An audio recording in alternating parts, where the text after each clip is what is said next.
All systems are a go.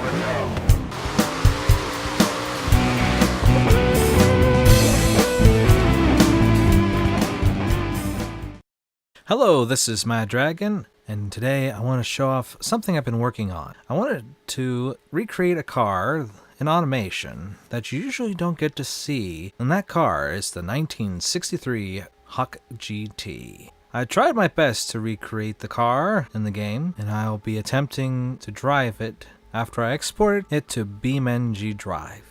But first, a little history on the Studebaker Hawk. Now, the Studebaker Hawk GT was one of the last Hawks created by Studebaker before they closed down.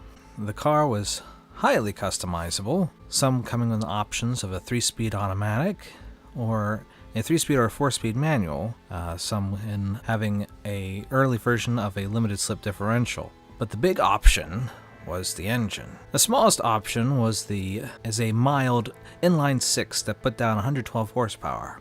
Or you could go with a much beefier option of a 289 cubic inch V8. And its high end was created by Avanti, which had 4 different options, starting with the R1 that put down 240 horsepower, or I would call the mythical R4, as it wasn't actually put into market, which put down 335 horsepower, which was a lot for 1963. This car was built to be a sporty vehicle, and that's probably its closest competitor was the Ford Thunderbird of the time. Now, the reason why, as I said, I wanted to recreate this car is because you don't really see this car in many video games, and I think it would be a very interesting car to see, because it is, as you can see here in some of these pictures I have showing, is a very unique style. It's very European. But having this V8 engine, this growly, deep-throated engine, it's a bit of a dichotomy, a bit of a surprise of what you would expect to see in a car like this. So let's step over to automation and take a look at what I've created, and then we'll export it over to BeamNG Drive and give it a drive. Now that we are in automation, let's take a look at what I created to simulate the Hawk GT. But first, let's take a look at the engines. We have 2 different engines here.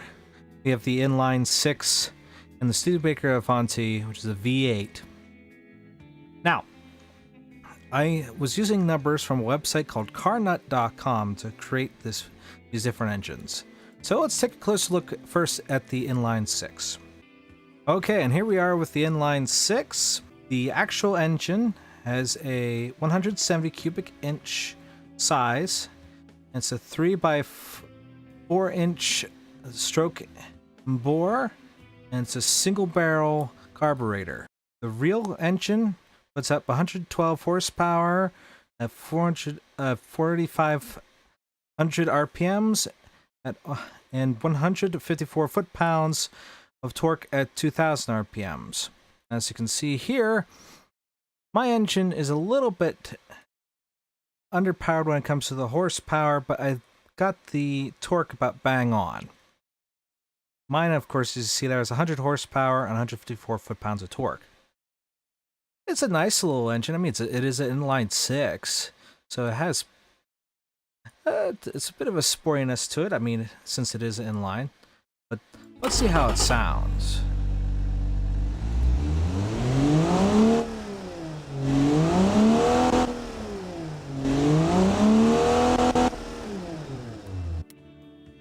Sounds pretty good to me, I'd say, huh? Now, let's switch over to the V8. There we are with the V8. The real R1 V8 is a 289 cubic inch engine, so 3.5625 by 3.625 bore and stroke. It's a 4-barrel carburetor. Puts out 240 horsepower at 4,500 RPMs and 305 foot-pounds of torque at 3,000 RPMs. Now my engine, of course, is, as I said, I can only get as close as I can, as I can't recreate the engine exactly, but this is as best as I could have gone. Mine puts out 244 horsepower at 5,000 RPMs, which is a little bit more than what is rated on here, and 282 foot-pounds of torque at almost 4,000 RPMs, which again, that's a little bit of an exaggerated stats there. But as I said, you can only get so close using automation to recreate engines because there are certain, what's the word? Standards, certain variables, certain constants that you can sort of dance around. Some of those constants you can't go in and make variables. So this is the best that I can do, but let's see what it sounds like.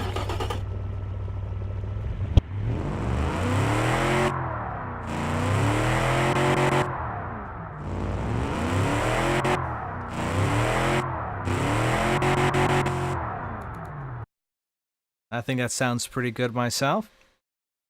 Now, since the V8's sort of the one I'm more proud of, we're going to take a little bit of a closer look at this one. Now, as you can see here, with the different components, I tried to recreate from what I was able to read online, is that it used lots of forged steel, but used a cast piston head, and it had a compression of 10.25. I believe I got that number from Carnut as well. And everything else I had to sort of make up, had to basically figure out from pictures and that sort of thing, such as the exhaust. It appeared that the exhaust had a muffler only halfway through and had none in the rear. Had exhaust tips, but didn't have a muffler towards the back. So that's what I designed there. I believe I might have found the diameter somewhere in my reading, but a lot of this I had to basically make some assumptions and run with it. So this is what I created here. So let's take a look at the car now that I created to plop these engines into. And here we are with the Studebaker Hawk GT. I like to say that I got fairly close. Obviously, they don't have this body size available in the game of the actual GT. This is a little bit more like a sort of a James Bond car, the Aston Martin sort of style. But I think I got it fairly close. I believe I got the front grille pretty close. Didn't get the contours in the hood exactly, but again, you can only go so far with this game. So I'd say I did pretty good. There are a few mods I had to download to get the car to look exactly the way I wanted. The headlights are a mod. The exhaust tips are a mod. But everything else, I believe, is standard from the game. So you could recreate this car yourself. But let's take a look here and see how this car would do around the, let's see, the racetrack here, the automation track. And the reason we're going to do this is that we can then try it out on BeamNG Drive and see if I can even somewhat get close to this and see if the car is even possible to be handled. Because sometimes when you export things from automation to BeamNG Drive, some things get lost in translation. So let's take this car around the racetrack real quick.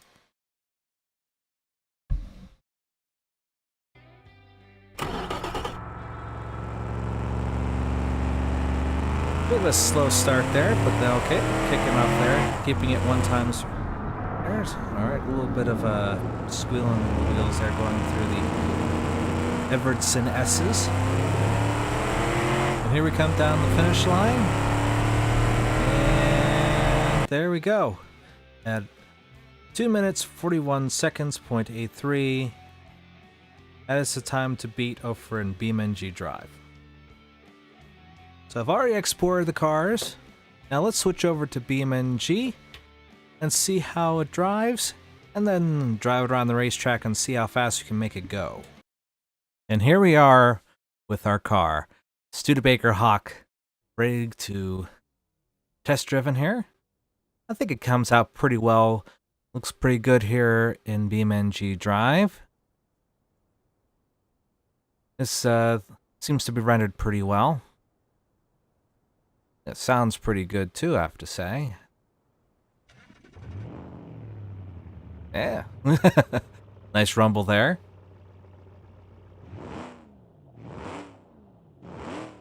Definitely mean sounding. So let's take this car down the hill for a little cruise and then take it to the track.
And here we are at the racetrack, ready to take the Studebaker Hawk out around and see if we can match the time that we set in the simulation over in automation.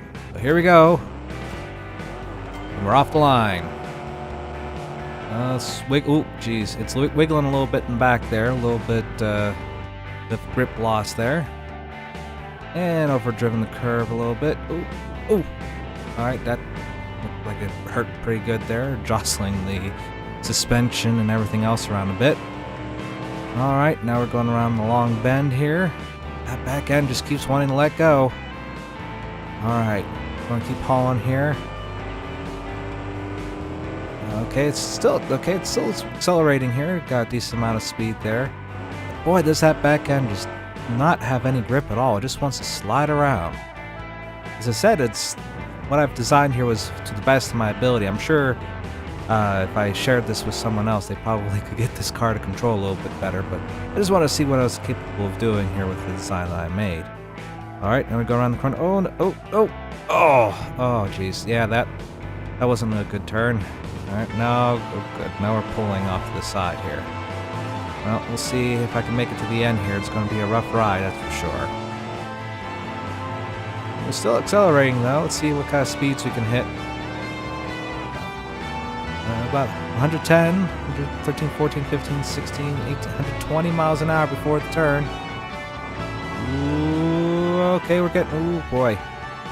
Oh, and we hit the other side. Oh, now we're pulling. Oh, boy. This car, it either has immense oversteer under acceleration or it just doesn't turn when you want it to. Alright, let's get this car limping home and see if we can set a better time. Maybe in the next round. Oh, geez, here we go. Yeah, this really definitely knocked the alignment off here. Oh, see if we can make around this turn. Oh, no. Oh, jeez.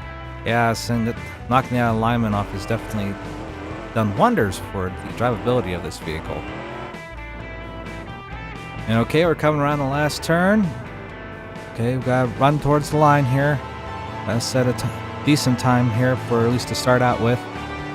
Reaching 80 miles an hour for the line. Okay, and that gives us a time of 3 minutes, 8 seconds. Definitely have some work to do. Well, here we go again. 3, 2, 1, and here we go again. Able to control it a little bit better off the line this time. Now I could anticipate that the car is going to understeer through these turns. Oh boy. Okay, we're now coming down a long straight here. I haven't hit anything, so that's a good thing. Good alignment here. Car is wobbling a little bit though at the high speeds here, which is uncharacteristic of the actual car as I've done reading on it. Because apparently this car was very stable at high speeds, but apparently I wasn't able to recreate that here with this car. Can we make the turn? Can we make the turn? Whoa! Okay. That was pretty darn close there. Holy smokes. Alright, let's see if we can maintain good speed here. Alright, now gotta slow down trying to make this turn. Oh gosh, this car just does not want to turn at all. Oh, here comes this turn again. Let's see if we can keep it from going off the track here and into the sand pit. Uh-oh. Uh-oh. Looks like we're having a little... Oh, come on, we gotta maintain it. Gosh, that back end just really loves to take off. Ooh, jeez. Oh, that was really close. Come on, come on.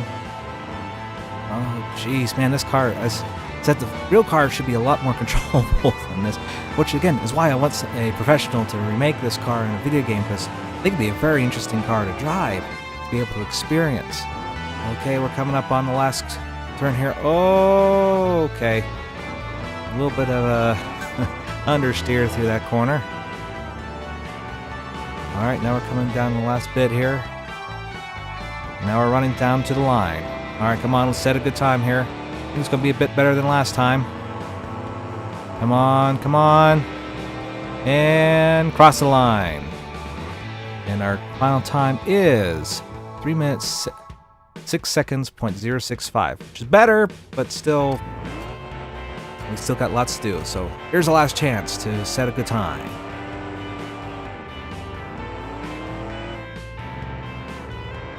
Okay, now we're heading down to the first turn here. Okay, we take that pretty well, and oh, jeez, come on now. Yeah, that back end just does not want to handle very well.